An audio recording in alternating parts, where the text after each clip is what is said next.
Doesn't mean you're supposed to stop talking, guys and gals. There's only one gal, right? Okay, that doesn't mean. Yeah. Yes, Josh. Keep talking. First of all, no. How many Mustafas do we have in the room? Only one? Yep. How many Muhammads do we have in the room? 2? Okay. Now, is the Mustafa a Muslim name? Are you Muslim? Or are you a Christian? My parents are, but I'm not. Okay. You'll still be hard work. But anyway. Muslims are hard fucking work. As I've already told them earlier today. A Muslim with a PhD is harder work. A Muslim with a medical degree is even harder. It's hard fucking work. Why do I know this? 25 years of doing this. How many Dutchmen do we have? Fucking don't brag about it. Dutchmen are lazy cunts. All Dutchmen men have a vagina here instead of balls, men. That's just the way it is. Since the tulip bulbs in 1535.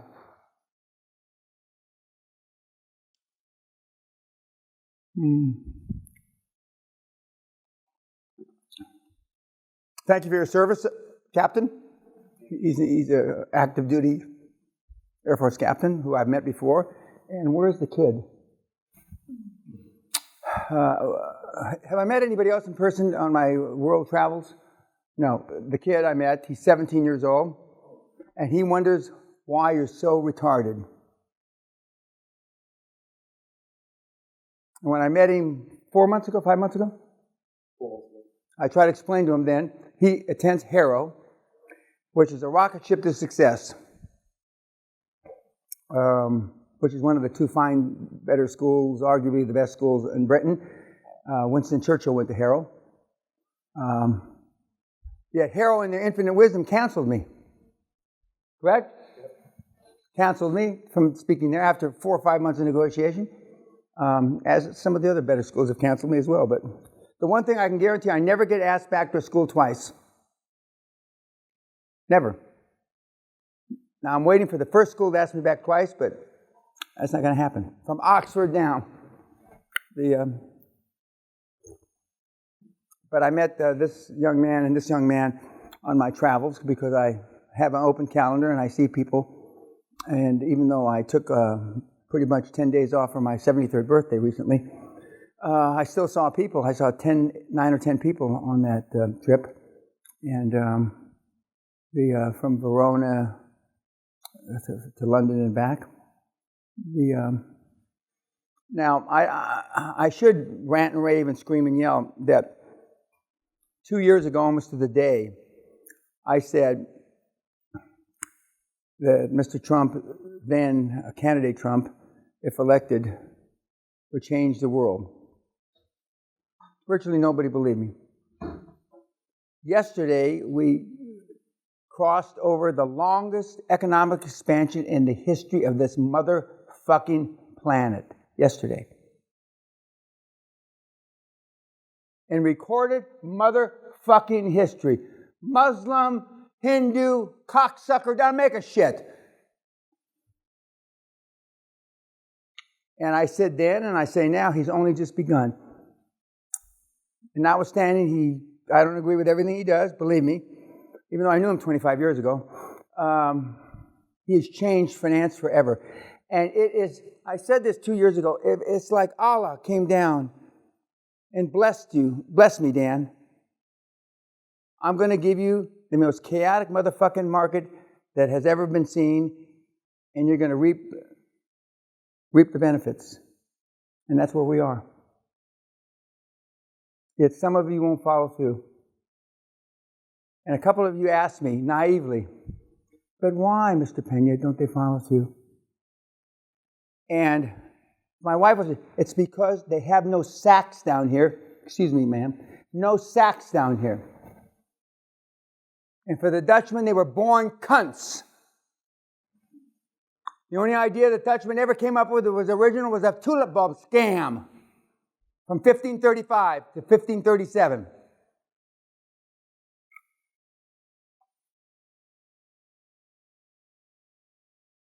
How come you didn't raise your hand when I said Dutchman? We got another. He's ashamed. And you should be. As he should be.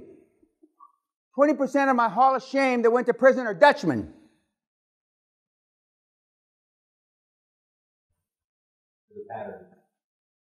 Thank you, Josh. Thank you. Now, Josh Kim, who was here 3 years ago today, not almost today, but kind of today, right? Yeah, it was the July to August. July to August. And he came at 17. And I keep referring to him wrongfully, teenage phenomenon. You're not, I know that. And actually, he's going to turn 21 here this week. Correct? On Monday. Monday, okay. And we're going to, we're going to do something, which is not such a much a fucking surprise now. I think all of Scotland knows. But he came, and by the way, another hitter in your group, Jan, the Polak. Oh, yeah. He's making €1 million a year. E-commerce? Yeah, correct. And when I was in the Krakow University and talking to ostensibly bright people, and I said, and Jan, do you mind me? And I said, Jan, stand up. And he stood up, and he's 23 now. And he's getting, I think he's finishing his master's. And I said, Jan, how much money did you make this year? 1.1 million euros. That's this year. Yeah, calendar year, 12 months. And I said, and he went on and he blah, blah, blah. When the talk was over to the university students, not one single university student, not one professor, the cameraman, nobody went up to him and asked him, how did you do it? Not one. He was your roommate. And then he said, now that's his claim to fucking fame. He was your roommate. He's part of your cult following. All right. And I already told this story at the 2-day funeral I was at. A young man came up to me, and this lady that we buried, she wanted to be buried at sea wrongfully, but anyway, and the ship's going like this, and everybody's throwing up, and some young kid comes up to me, and he says, sir, are you the $50 billion man? And before I could even answer, he says, I'm part of Josh Kim's cult following. Sally was there. She heard it. Okay. And so then I went to his father, who's a West Point graduate, and I said, what is this shit? He says, well, that's all I hear is this Josh Kim, Dan Peña, $50 billion man, Josh Kim. And then when I said, because I don't think the kid even wanted to go to his grandmother's funeral, but because I was going to be there, and because indirectly I'm related to you. Anyway, you know you're at the top of your game when your mentees are getting all the accolades. You know you're at the top of your game when one of your mentees gets a rosary blessed by the Pope for me. I can't get a fucking audience with the Pope myself. You know you're at the top of your game when you get invited to have dinner with President Trump in a few weeks to one of my mentees. You know you're at the top of your game. But I also have kids going to jail. But we'll talk about that off camera. Not Josh. Very clear here. Yeah, and we did not use Josh's name in recruiting for the seminar because we could have probably had 500. It's up to Josh whether he wants to talk to you or interface with you. It's his decision. But he took what we teach, and the seminar is considerably different than when you came through 3 years ago. But he actually did it. He actually did it. Everybody that I've talked to except Josh today has asked me, why don't they do it? It's a good fucking question. It's actually the 64th, there used to be a program on American TV, the $64,000 question. That's the $64 billion question. Why don't they do it? And we're going to talk ad nauseum why they don't do it. Whether you're Asian, black, yellow, Arab, etc. And before we get started tomorrow, I'll say it now, and I already told one of you, there are such things as stupid questions. You know how when you went to school, they said, there's no such thing as a stupid question, go ahead and ask. That's not the case here. Think through it before it leaves your lips, because I will rip you a fucking new asshole in front of 24, 23 other people. I will humiliate you like you've never been humiliated before. So think through what the fuck you're going to ask me.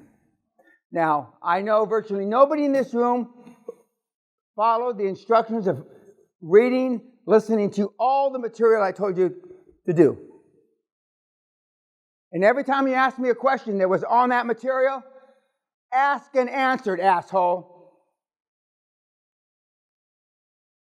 And when you asked me a question on your weekly reports that I covered in the seminar and or was on the 8 motherfucking gigs of material you're going to get, I'm going to put ask and answered, asshole.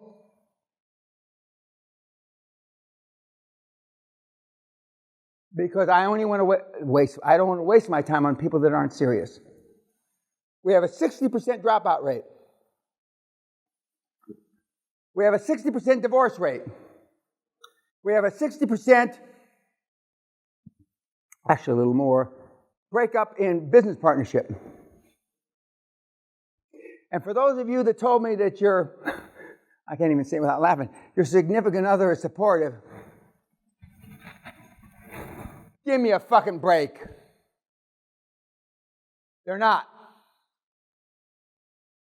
Most of you got married for the wrong reason. Most of you had kids for the wrong reason. And most of you were born for the wrong reason, and you should have rolled down the inside of your fucking fat mama's thigh or been aborted. And that's the fucking truth. And I will prove to you with it beyond a shadow of a doubt that you were an accident, except for your parents that have a kind of a machine popping out kids. I will prove to you you were an accident. They got it down to a science. They do. And how many brothers and sisters do you have? 9. 9. And now, this is a story, it's probably not true. The night that I met your mother, she probably conceived with your father. For the next one. She was already pregnant. Oh, she was already pregnant. Okay, I didn't know that. Okay. But I met... Hold on.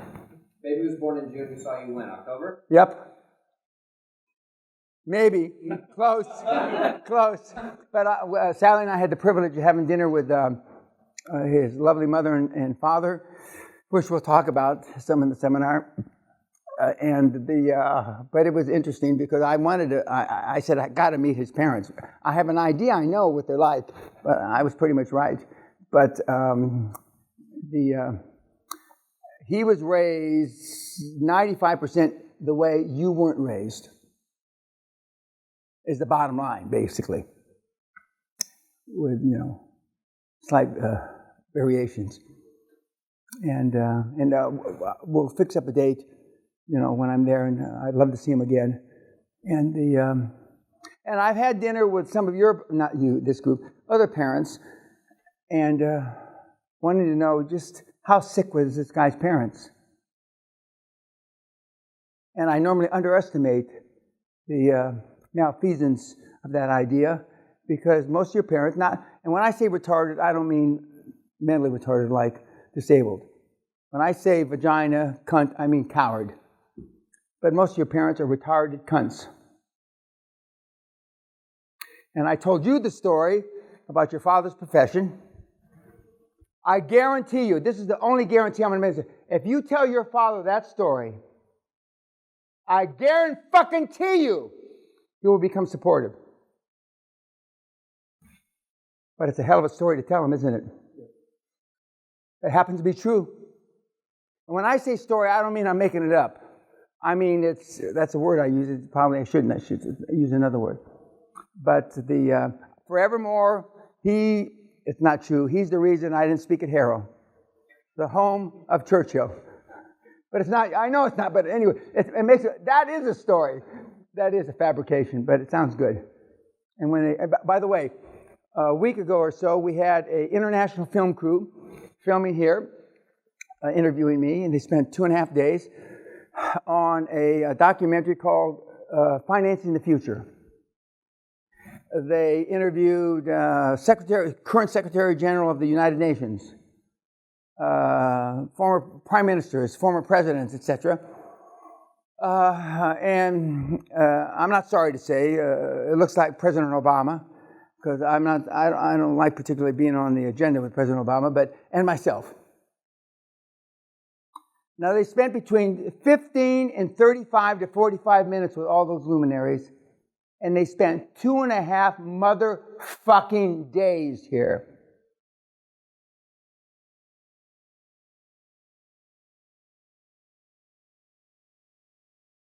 That speaks volumes.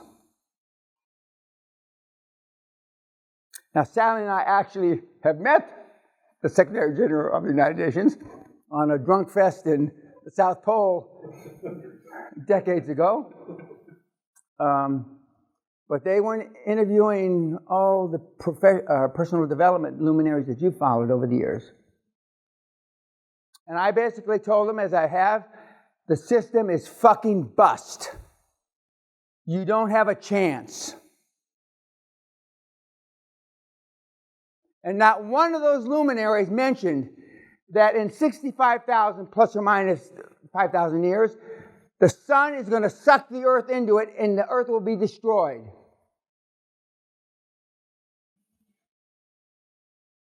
And they all said the world is not beyond saving, and we're yet to see our finest day.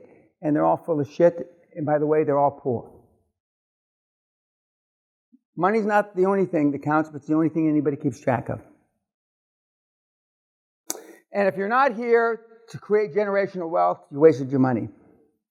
Many of you wasted your money anyway, but I mean, you wasted your money. And how many speak a foreign language?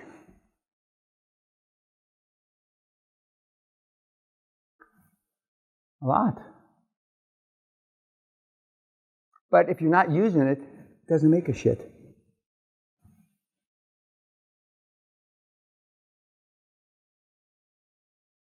"18 years in Saudi Arabia. I said there's going to be at least 1 million billionaires made in Neom, the city of the 22nd century, which is headed up by none other than my mentee, Herr Professor Dr. Klaus Kleinfeld. So we go from, again, forgive me, almost teenage phenoms to Klaus Kleinfeld. Is it time to eat, Sally, or do I keep ranting on?